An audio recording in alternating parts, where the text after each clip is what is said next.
কুরবানির পশু কেমন হওয়া উচিত? কুরবানির পশু কেমন হওয়া উচিত? কুরবানির পশু হৃষ্টপুষ্ট হওয়া উচিত।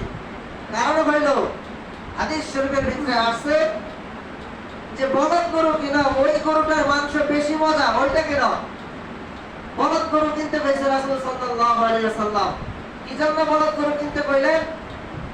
আল্লাহ পাক রব্বুল আলামিন তার বান্দাদেরকে বছরে 5 দিন দাওয়াত দেয়। কয় দিন? বছরে 5 দিন দাওয়াত দেয়।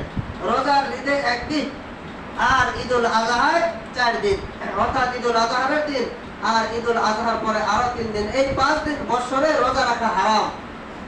সারা বছর বান্দা রোজা রাখতে পারবে, এই 5 দিন বান্দা রোজা রাখতে পারবে না।